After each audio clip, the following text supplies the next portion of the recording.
everyone, my name is Chelsea and welcome back to my channel. For today's video, we are doing the mid-year book freakout tag.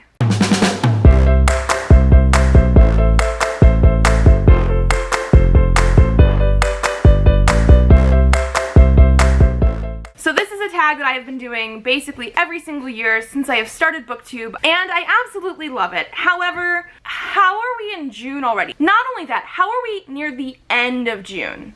Because I try to do this tag like at the end of June / beginning of July, going into like the actual middle of the year, so mid-year. How are we here already? I don't know, last year felt like it was taking forever. This year feels like it is going by so quickly.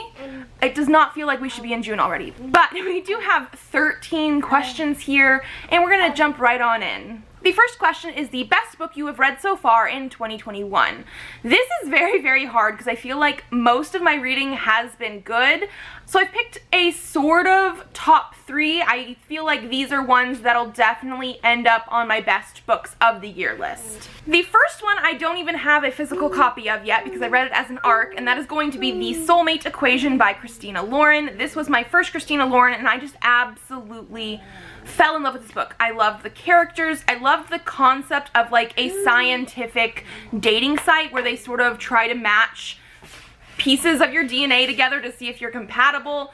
And I just really fell in love with this book. I read it in 2 days, but like realistically, I think under 24 hours. It was so good. Then I also have Song of Blood and Stone by L. Penelope. This is a fantasy romance that I read in February, and this is the first book in a series. I absolutely just fell in love with the writing style here. It is very easy to get into. There is good fantasy building of the world, and yet it didn't feel too complicated because we did have a lot of interest in like family and relationships and friendships and stuff too. So there was a lot of actually like main characters and side characters, but they all got woven together, and I really just enjoyed this so much. The 4th book is coming out in August, and I really do want to read more in this series. I was supposed to read book 2 last month and I just didn't get to it, but I definitely need to continue because this one was so much fun to read, so well done. And then the other one I wanted to talk about is going to be Kings of the Wyld by Nicholas Ames. This one,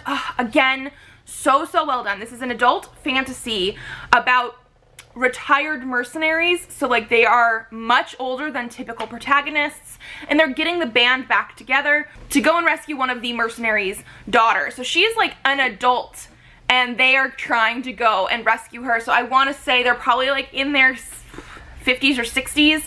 This was so good. We had the perfect balance of action sequences and very like personal. This was definitely like found family, lots of good friendships here. I loved the characters so much. There was some humor, there was some emotions, like I cried a couple times. Like this was so good. This also has, I believe, a companion novel, and then there was a listing on Goodreads for book 3. I don't know exactly how closely they tie into this first one, but I definitely need to pick up the sequel.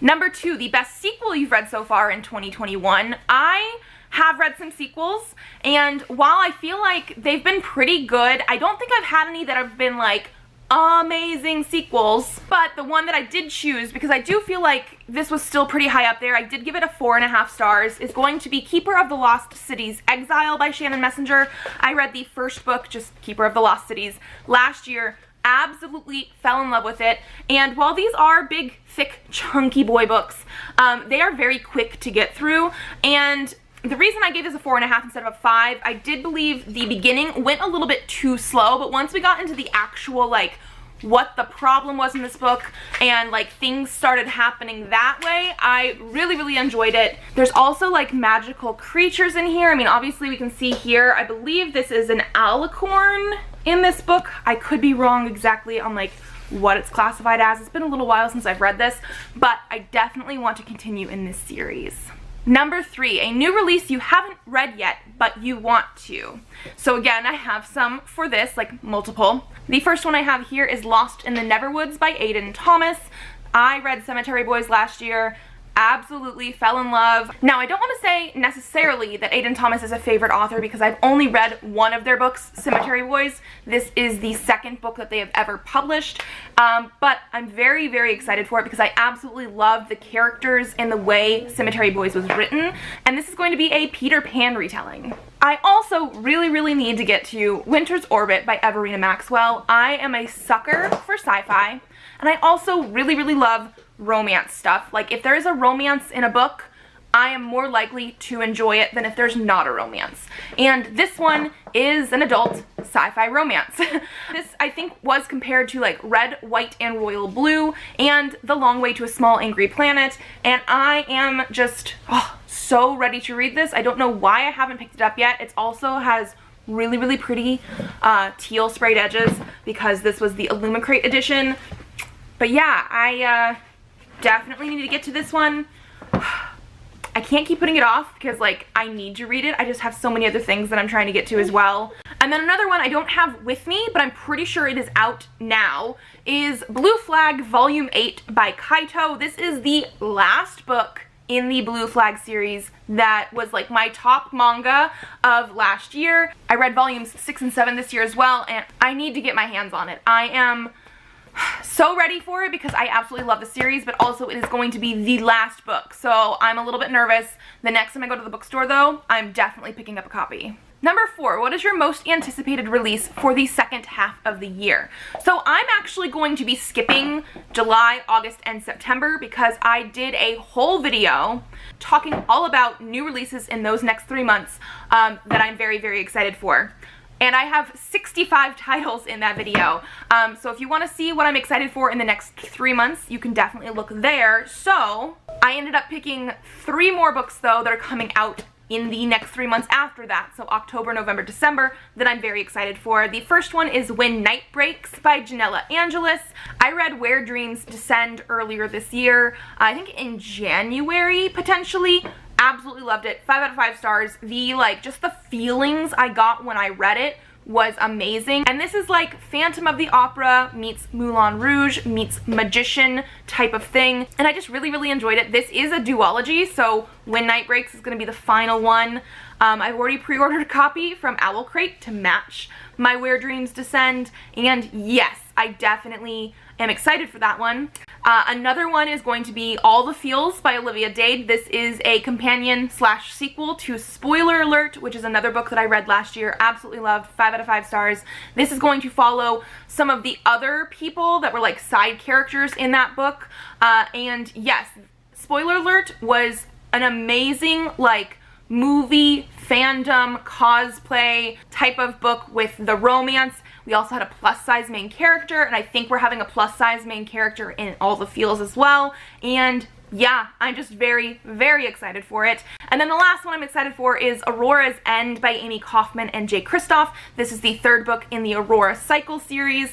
And again, I've just been absolutely loving these books. The first one is Aurora Rising. I gave that one 5 stars a couple years ago. The second one, Aurora Burning, I think I gave 4.5 stars just because it follows a little bit more of some of the characters I don't like as much.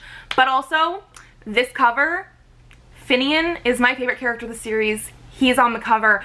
I cannot wait. I'm super nervous about it, but I need this. Number 5, what was your biggest disappointment? To Sleep in a Sea of Stars by Christopher Paolini. This is an adult sci-fi when normally he has written young adult fantasy, and I do feel like this behemoth, it's like over 800 pages, I'm pretty sure. Yeah, definitely needed editing.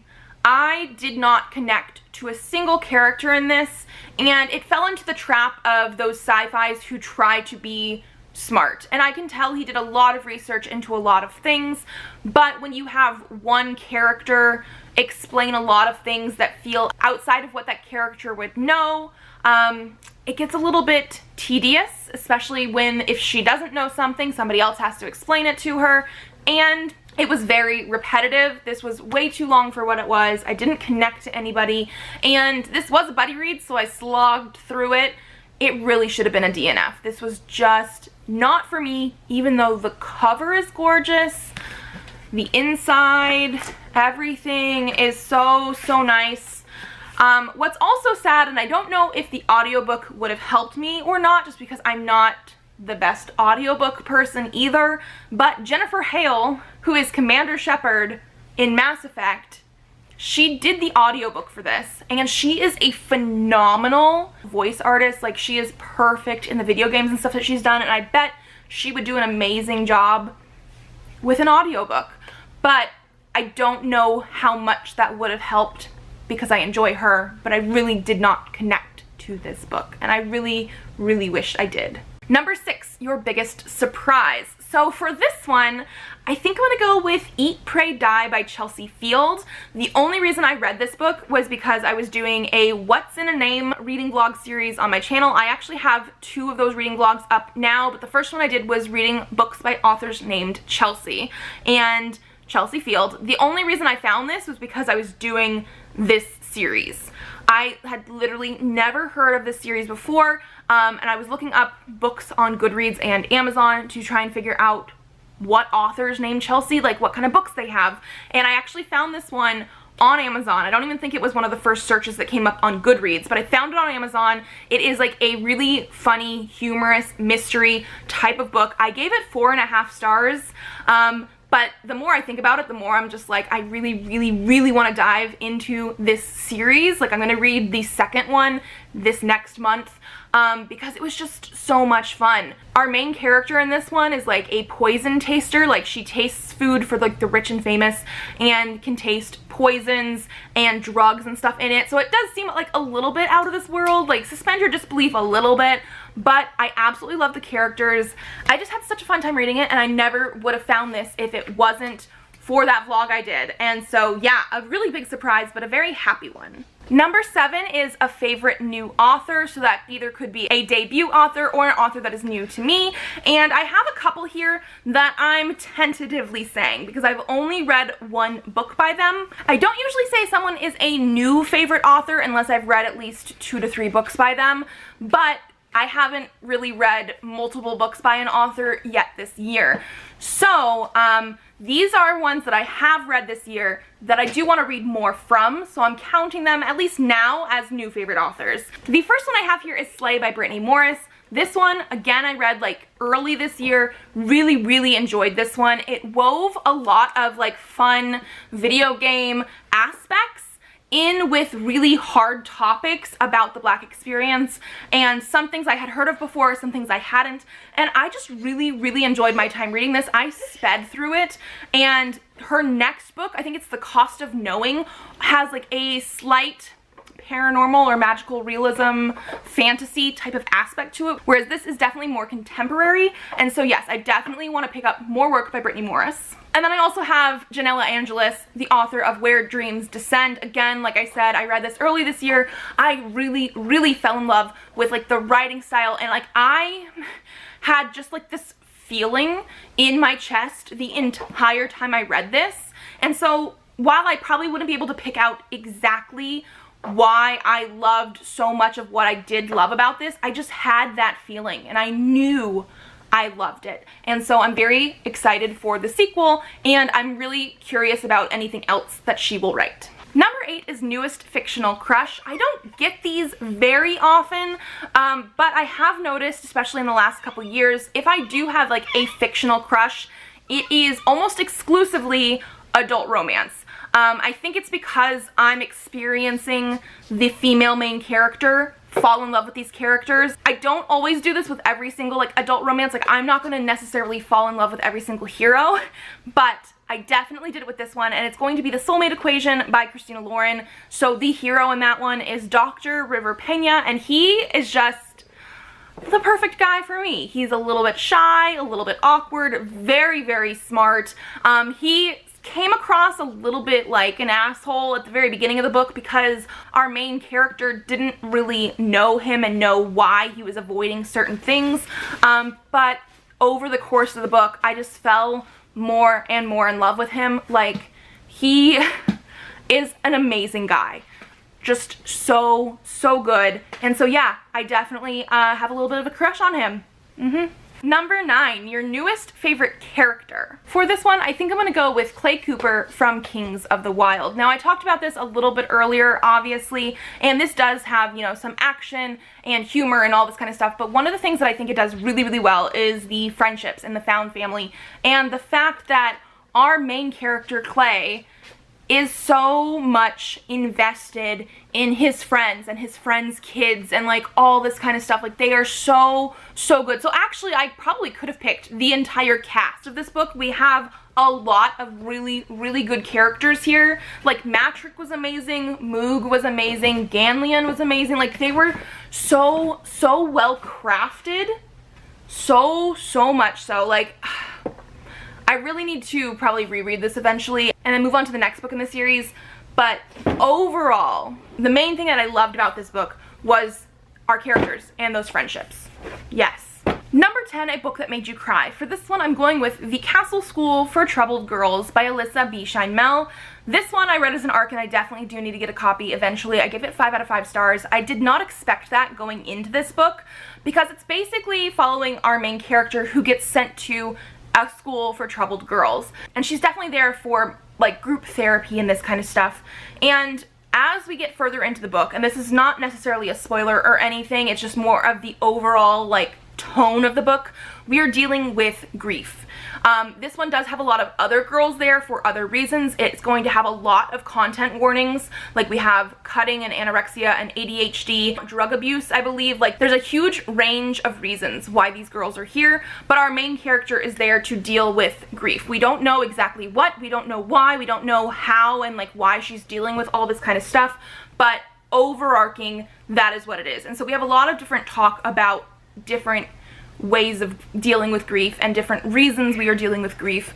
And so yeah, a lot of it hit really hard, and I definitely ended up crying, especially near the end of the book, a whole lot. Number 11, a book that made you happy. So I have a couple books here. The first one is Amari and the Night Brothers by B.B. Alston. This is a middle grade fantasy that is just so fun. We follow our main character of Amari, who finds out that our world is not just full of humans. There are lots of different creatures and things like that, and she ends up going to this like summer camp so she can sort of like train and potentially enter this world. I had such a fun time with this. There were like competition and trials, and there's magic, and oh my gosh, this is such a good book. I definitely need the sequel, but like the whole time I was reading it, I was just like, this is so much fun. I was so happy with the entire thing, start to finish. Yes. And then the other one I wanted to mention is Boys Run the Riot by Keito Gaku. This one is a manga about a trans teen that sort of is trying to figure out who he is and all this kind of stuff. And when there's a new kid in class, they decide to start a clothing brand.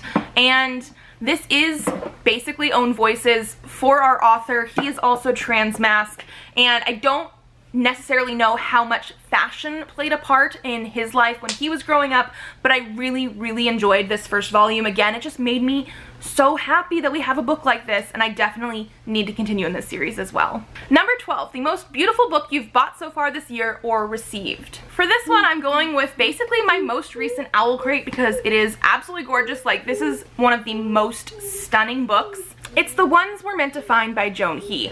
First of all, this cover was already gorgeous before we got the Owl Crate edition. It was a little bit more bluey teal than this one, which has a little bit more like purple in it, but the cover is absolutely gorgeous. But this Owl Crate edition also has foiling on the naked hardcover under the dust jacket, and it has gorgeous end papers, and they're different on both sides. Like, it's gorgeous. I absolutely love every single detail that went into this, like, making of the book. Like, not necessarily the writing, because I haven't read it yet. This is actually one I could have talked about in new releases for this year I haven't picked up yet, but it is freaking gorgeous. So gorgeous. And then question 13, what books do you want to read by the end of the year? All of them. I have so many ambitions, probably way too ambitious for this year. I did a video last year about like the top 21 books I wanted to read in 2021.